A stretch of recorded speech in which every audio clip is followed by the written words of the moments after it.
I would now like to give the floor to Her Excellency Dominique Dupuy, Ambassador and Permanent Delegate of Haiti. You have the floor, ma'am. Madame la Présidente du Conseil exécutif, Monsieur le Président de la Conférence générale, Madame la Directrice générale, Excellences, chers collègues.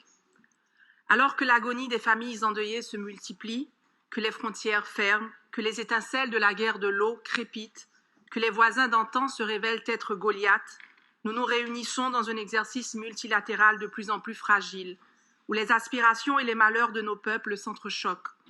L'UNESCO doit prendre acte, condamner, mais aussi consolider sa présence, rétablir des certitudes. À la lisière de cet hiver de la paix qui s'installe à l'échelle planétaire, nous devons répondre à l'injonction de notre mandat et ériger des remparts. Car même en écartelant les ODD, en morcelant les urgences, nous avons encore la responsabilité d'un tout, un devoir sur l'ensemble. Bien sûr, nous n'aurons pas tout résolu. Des inégalités économiques creusées par la Covid-19, des déchirures du tissu social, de l'avenir hypothéqué de la jeunesse, des atteintes aux droits des femmes, des journalistes et des migrants, des menaces à l'éducation, à la biodiversité et à la vérité, il restera encore et toujours des chantiers. Mais nous ne saurions, abattus d'avance, renoncer à œuvrer et à investir ici, au bénéfice des plus vulnérables, des sans-voix. Madame la Présidente, nous entamons cette dernière session sous votre habile direction. Vous avez été le fil conducteur d'une gouvernance pertinente aux côtés de la directrice générale dont je salue la vision. Par votre indulgence, j'ai toujours parlé ici avec le cœur. Au fil des saisons, je vous raconte tant les précipices que les élans de mon pays. Je vous témoigne du courage qui anime ces âmes, le seul impératif de vivre qui tient debout des centaines de milliers de femmes et d'enfants qui aujourd'hui fuient sans recours la violence des gangs depuis Croix-des-Bouquets à Carrefour-Feuille. C'est aussi en leur nom que je porte la candidature de mon pays à la présidence que vous avez si magistralement occupée. Chers collègues, avec cette ambition, le comment et le pourquoi surgit. Comment un pays ravagé par une polycrise, dévasté par les cataclysmes, menacé par la famine, peut-il prétendre à un si prestigieux poste au sein d'une organisation onusienne? Parce que mon pays, comme les vôtres, ne se comprend pas qu'à travers les grands titres de l'actualité. Il s'articule sur un temps long, hermétique à l'instantanéité du regard, à la quête d'un idéal, inscrit dans notre ADN et pour lequel nous payons les frais depuis plus de 2 siècles.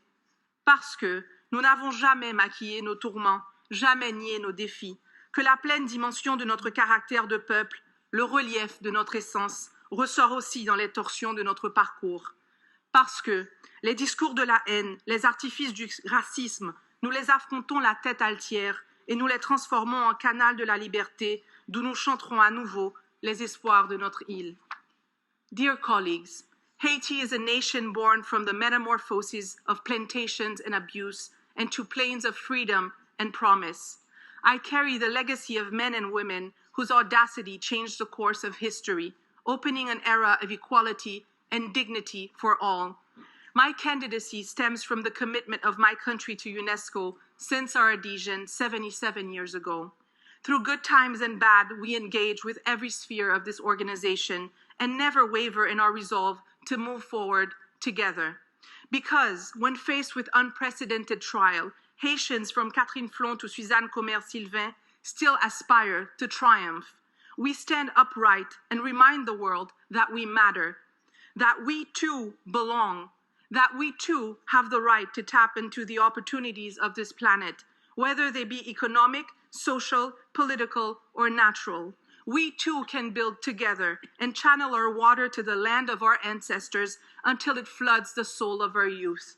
We can sing as we dig and combite, our sacred chain of solidarity, still meshed to the shores of Benin, swerving through Congo and reaching the highest peaks of Ethiopia.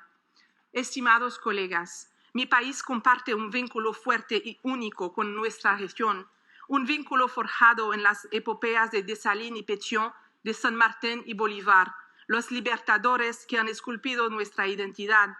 Juntos podemos construir nuestra América como soñaba José Martí. Juntos podemos trabajar hacia el desarrollo sostenible que debe ser determinado también por nosotros y para nosotros. Estoy orgullosa de compartir con ustedes esta herencia y estoy dispuesta a aportar nuestra voz, una voz que si bien es diversa, sigue siendo capaz de cantar al unísono. Debemos aprovechar esta oportunidad en este momento tan importante para nuestra organización, para amplificar nuestra presencia, nuestra visión para el porvenir de la UNESCO. Los 2 próximos años deben contar con un GRULAC más visible, más audible, más influente, unido en los que nos es propio y abierto a los demás. Madame la Présidente, je formule ici le vœu que votre successeur sache comme vous faire